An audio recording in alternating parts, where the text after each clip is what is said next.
তাহলে আজ এই পর্যন্তই থাক। ক্লাসটা বুঝতে পেরেছেন? কিভাবে প্রেডিকশন হবে বুঝতে পেরেছেন? সহজে প্রেডিকশন হয়, খুব সহজে প্রেডিকশন হয়। আপনি যেরকম ভাববেন সেরকম প্রেডিকশন দিতে পারবেন, আপনার বুদ্ধিমত্তা অনুযায়ী, আপনার আইকিউ অনুযায়ী। কে কি শুনতে চাইছে স্থানকাল পাত্র অনুযায়ী এমন কোনো কথা বলবেন না যেটা অড হয়ে যায়। আপনি ভাইপোর কাছ থেকে টাকা পাবেন, ভাইপোই নেই, টাকা কোথা থেকে পাবেন? আপনাকে মাথায় রাখতে হবে যে এমন কিছু বলবো যেটাতে উনি হ্যাঁ বলতে পারেন।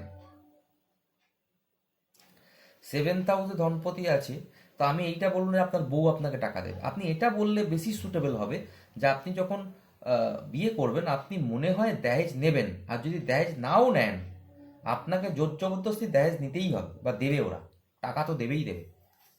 এটা বেশিরভাগ ক্ষেত্রেই হয়। তাই আপনি এটা বললেও না করবেন না যে হ্যাঁ ওরা আমাকে টাকা দিয়েছিল, সোনা গয়না দিয়েছিল, আমি নিতে চাইনি কিন্তু দিয়েছে। বোঝা গেল?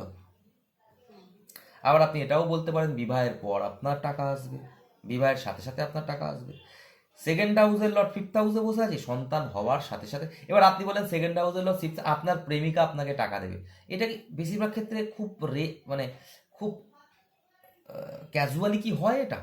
আমরা কি প্রেডিকশন করতে পারি যে আপনার প্রেমিকা আপনাকে টাকা দিতে পারে? হ্যাঁ হয়, সেটা না রেয়ার। না, রেয়ার হয় না, মানে আমি তো এটা প্রেডিকশন হিসাবে আমার আইকিউ কি বলছে? আমার আইকিউ বলছে টাকা পয়সা একটা প্রেমিকা দিলে হ্যাঁ নিশ্চয়ই দিতে পারে, একটা প্রেমিককে হেল্প করতে পারে, প্রেমিক প্রেমিকাকে দিতে পারে, অবশ্যই দেবে। কিন্তু সেটা বললে সেটা নাও হতে পারে। তাহলে তার থেকে বেশি আমি এটাই বলি না যে আপনার কি সন্তান হয়েছে, যদি বলেন না এখনো হয়নি তাহলে বলবেন সন্তান হওয়ার সাথে সাথে আপনার কিন্তু টাকা আসবে। হ্যাঁ, সন্তান হওয়ার সাথে সাথেই আপনার টাকা আসবে। ও পরবর্তীকালে ও যখন সন্তান হবে ওর কাছে টাকা 100% আসবে, তখন আপনাকে ফোন করবে যে আপনি যেটা বলেছিলেন ঠিক বলেছেন। হ্যাঁ, এইবার আপনি একটু বন্ধুত্ব হয়ে গেল, বলুন আচ্ছা আপনার কি কারোর লাভ রিলেশন ছিল, কোনো লাভ রিলেশন কারোর কাছ থেকে আপনি টাকা নিয়েছেন বা আপনি পেয়েছেন, এরকম কি কিছু হয়েছে? সে তখন গল্প করতে করতে বললো হ্যাঁ একবার দিয়েছিল, এরকম এরকম দিয়েছিল, এই দিয়েছিল। হট করে প্রথমে বললে সে একটুখানি ঘাবড়ে যাবে, বুঝতে পেরেছেন? তাই এটা প্রেডিকশন করার একটা নিয়ম, ফলাদেশ করার নিয়ম দুটোর মধ্যে আলাদা আছে, আপনাকে সেইগুলো শিখতে হবে। ঠিক আছে, আমি হ্যাঁ, কাটলাম, হ্যাঁ, আমার ঠিক আছে। ব্যাটারি লো হয়ে গেছে। আচ্ছা শোন, আমি একটা কথা বলছি। হুম। আমি বলছি যে আচ্ছা যা কথা এই বলবেন এবার ফোনে আমাকে ফোন করে নিন, আচ্ছা ফোন করে ঠিক কথা আছে, বলুন, আমি ঠিক এটা আছে। কেটে দিচ্ছি। হুম।